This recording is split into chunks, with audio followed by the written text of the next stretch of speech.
Aaron. Thank you so much for being here today. We're so grateful that we get to interview you. I would love if you could introduce yourself. Yeah, thank you for having me.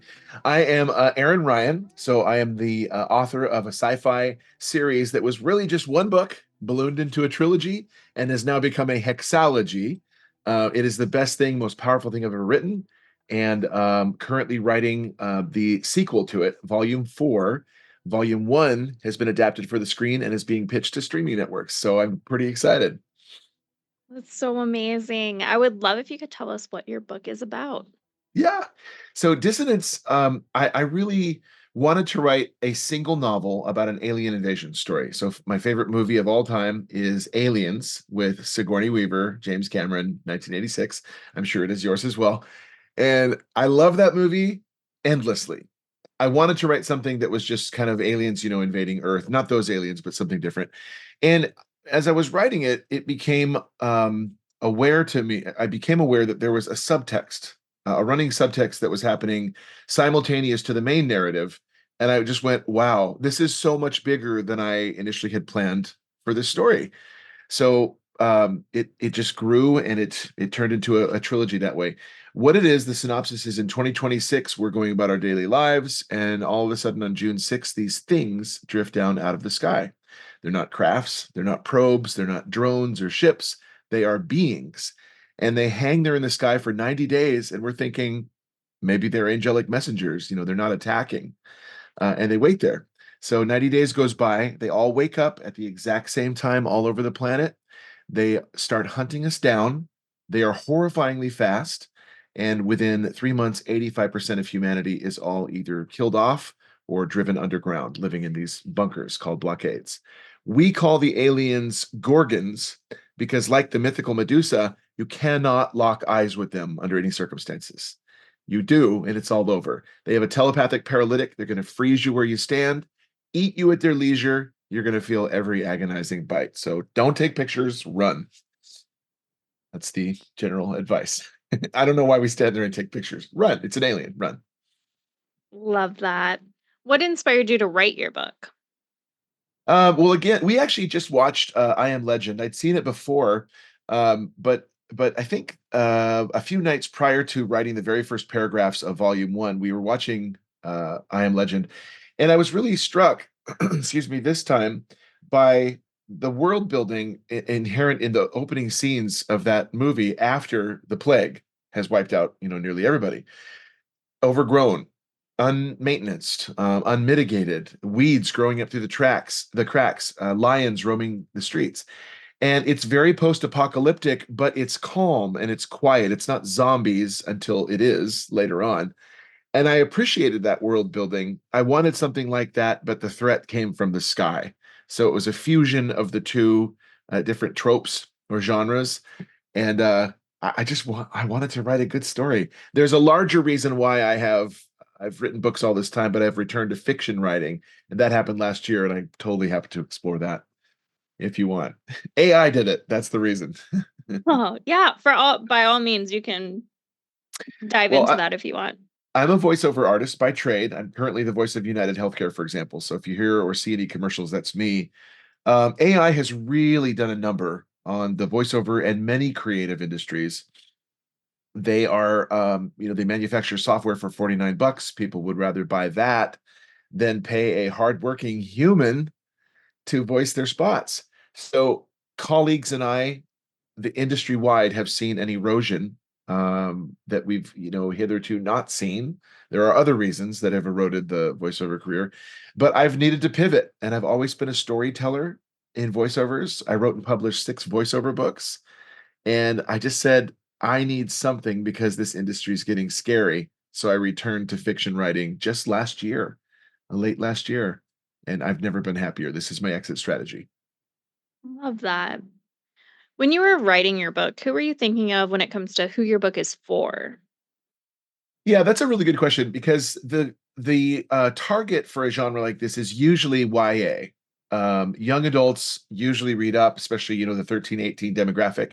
They'll read up. However, a lot of the YA dystopian books like Hunger Games and Marie Lou's Legend trilogy and things like that, the protagonists are also 13 to 18. And so if you venture too far out of that demographic, then it ceases to fit into the YA mold.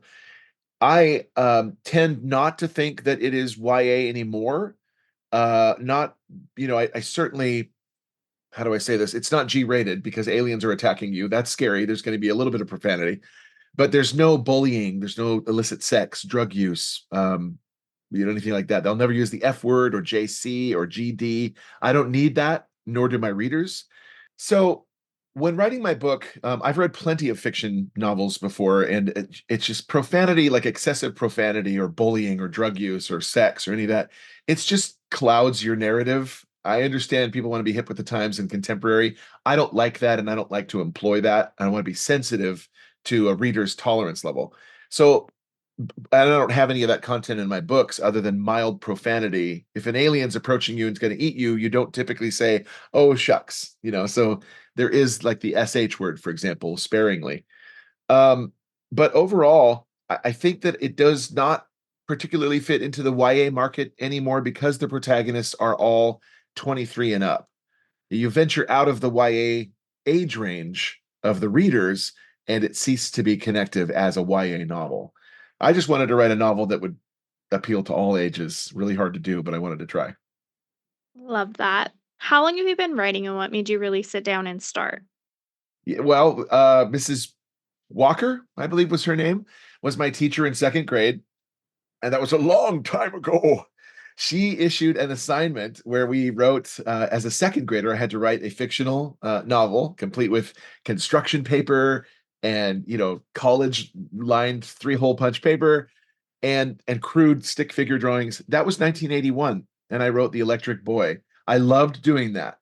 But I think my desire to write was supercharged when I read The Lord of the Rings in my late preteen years, and I wanted to write something that certainly would not be along the same grandiose level as Tolkien, but I wanted to write something compelling. I have written other novels throughout the years, and I've actually abandoned one of them because it didn't represent where I wanted to go in my life. That was early 90s. And then when I ventured into voiceovers in the mid tens, I wrote a lot of satire, a lot of satirical blogs, and borderline fictional content for my voiceover artist colleagues as inspiration. So I could say you could say that the storyteller role has been in the works for a really long time, but only made a return foray into fiction as of last year, by virtue of AI eroding the voiceover career. What is your schedule like when you are writing a book? Well, I balance it. So I'm a storyteller for somebody else as a voiceover artist, storyteller of my own as an author, and I audition very frequently. I mean, there's 200 to 250 auditions per week in and out of my voiceover booth, which is right behind me, and that's all day long. So in between auditions and jobs, I'm typing away on the keyboard, and I still type 100 words a minute. I'm very proud to say. I was tested many years ago, so just not just making that up. And it's in between all day long. But again, the voiceover industry has been slowing, so I've had so much more time late last year and this to flesh out these narratives. And then when the kids are put to bed, I have 8 and 5-year-old sons, and when they're in bed, okay, good night. Is he sleeping? Okay, good. And start typing again into the wee hours of the morning. So this is why I'm drinking coffee at what, 1:13 p.m. Love it. What do you need in your writing space to help you stay focused? Quiet. We live on near 4 acres in Olympia, Washington, and it's very pastoral and quiet. I'm actually removed from the house. Where I'm sitting is an 880 square foot shop that was adapted, converted to a usable space. And this is my office and a rec room and voiceover booth. I love it out here. Very serene. Even in the summer when the kids are home, still very quiet. I need that. I also need a set time on my calendar to write, because you can doom scroll forever as a self-employed artist. You have to stick to your goals and to a schedule. So I really need a schedule to keep me saying, hey, remember, you got to write. Time to write. Love that. What is your favorite writing snack and drink? Oh my gosh. Well, we handled coffee, so I'm gonna just say coffee, and probably beef jerky. I would say I don't know that it goes necessarily well with coffee, and I'm not about to try that. But if there was only one food in a post-apocalyptic world that you were to survive on and you would not get tired of, it would be either shrimp or beef jerky. And I'd probably beef jerky's well, you gotta kill the oxen and then you've gotta cook him and then I don't even know how to do that. Probably catching the shrimp might be easier, but I don't know. I'm gonna get back to Love it. you. What type of books do you personally enjoy reading? I'm an alien dork. I am. I'm reading Alan Dean Foster's novelization of Aliens, the movie, right now. Tim Levin wrote Alien Out of the Shadows. I really enjoyed that. I absolutely love reading the Hunger Games series by uh, by Suzanne Collins. But my favorite of all time is The Lord of the Rings. I have a personally uh, created red leather bound and silver foil stamped version of all three books in one, and I corrected some of the errors that he said he himself made, but he just never got around to correcting. So I fixed those for him. God rest his soul. And because he said he wanted to, I incorporated pictures from the movies. I incorporated other sections that his son observed that J.R.R. had written. That's the one that I'll read over and over again. And we're coming up on the fall and winter, and I read it. I make a pilgrimage through the Lord of the Rings every winter. So it's coming up, and I can't wait. Love that. Are there any books or authors that inspired you to become a writer? Well, definitely Tolkien. Absolutely Tolkien. It was the first creative work when I was a kiddo that I remember sitting back, reading, and going, "Wow!" I mean, my jaw just hit the floor. Like, this is huge. The world building. When I do an interview, one of the frequent questions is about world building, and I'm no pro. I just, tried to build it as I thought it would exist in 2042. But no one can match Tolkien's. He's the quintessential writer and world builder of fantasy fiction. Absolutely love it. Um, as far as that's books, as far as inspiration on other levels, I'm so visually inspired. So, Aliens, I Am Legend, anything that is rich and surreal on the screen is going to appeal to me and will probably reside here more than the written word will. And then I'll just try to put it into the written word. I'm more visually inspired than than bookily inspired. Is that an adverb? It is now. It is. I love it. It's a good Bookily. word. What books did you grow up reading? Did you have an all-time favorite?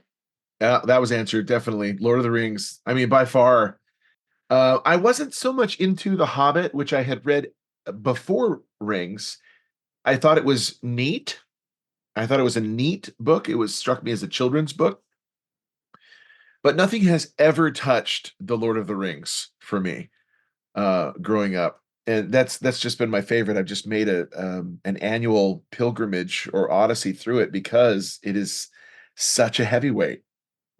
Absolutely love it. I don't know that I would list anything else because I would want to preserve Tolkien in that sacred category. Love that. On the other side of that, now as an adult, do you have any favorite series or authors that if they come out with something new, you automatically grab it? Absolutely, yeah. So Suzanne Collins just came out with The Ballad of Songbird and Snakes, which is the prequel to her Hunger Games trilogy, and loved the trilogy. First of all, I had seen the movies first, went back and watched the books, went back and read the books, and they're very close, but I did not know it was first person. Loved that. One thing I'd never done and never experienced was reading Marie Lou's Legend series, and it's dual first person. So that was awesome, going back and forth between the two primary characters in Legend, and then two other primary characters in the follow-up that she wrote. I can't remember the title. It inspired me to, for the second prequel in my own series, write it from multiple first-person perspectives. There are four in Dissonance Volume Uprising, which is the second prequel, which would be the fifth one in the series because it's a prequel, so it's last. I know that's confusing. There will be a quiz later, but I wrote it from four different critical, pivotal people's perspectives, and I loved switching back and forth between them. I love the I love when you read first person anyway, because you feel like you are that person and it's your struggle as well. Now there's four people to whose struggles you can feel is amazing. Amazing experience. Love that. What would you tell someone just starting out with reading again? You have to connect to the material. If you're reading it and you just what I hate is when you get to the bottom of the page and you kind of do this thing where you look at the bottom paragraph and huh? You have to go back up to the top and then rescan through those paragraphs because it was either not written well or you're not paying attention. Get somewhere where you can give a book a chance. Get somewhere quiet and private without distraction. In this world, it's red badges over every app. It's notifications and Pavlov's dog. Um, get somewhere far away from all those distractions. Give a book a chance. Uh, Allow yourself to dive in and read it wholeheartedly. If it doesn't grip you, though, I've felt guilty about putting books aside and going, yeah, I'm not into this, you know. And as a writer, what I write is not going to appeal to everyone. Not a problem if it doesn't. Love that. On the other side of that, what would you tell someone just starting to write their own book? Yeah, several things. Number one, be yourself. Everyone else is already taken. Oscar Wilde said that. I love that phrase. Be yourself. Don't try to be the next Tolkien, Asimov, King, Collins, anybody, Rowling, S.A. Corey. Don't. Just be yourself. Occasional nods, tip of the hat, fine. But be yourself and come up with your own narrative and writing style. That's the first bit of advice is don't try to impersonate or become, the next so and so. The next thing, and this is controversial, is don't use AI. If you want to use it as a supplemental tool to help you gather ideas, fine. But AI is a tool that is being so horrendously abused and misused. And today, you can see it in the market where people will go to Chat GPT and OpenAI and have that system write a story for them, slap a cover on it, which you can also do with AI, upload it, and capitalize on it. And you didn't create no nut nada. I think that's really pathetic to surrender your God-given creative gift to a machine. Steer clear of AI. Three, when you are branching out, decide if you're a pantser or a planner. A lot of people will go bullet point when they write, and they feel so antsy if they deviate from this script. Pantsers, on the other hand, are organic. They fly by the seat of their pants. They'll go wherever and let their characters lead. Go, write what feels natural to you. Analysis paralysis is another thing, an imposter syndrome that new writers struggle with. Just try, just do. Try to push your envelope, join groups, and connect with other authors on how they overcame that. That's really important. And self-publish if you can. I think you're going to wait a really long time to get an agent or get a publisher. They're very, very selective. If you can self-publish, and it's not hard, I wrote a book on it and I self-published it. If you can self-publish, you can command higher royalties. You can retain all creative control.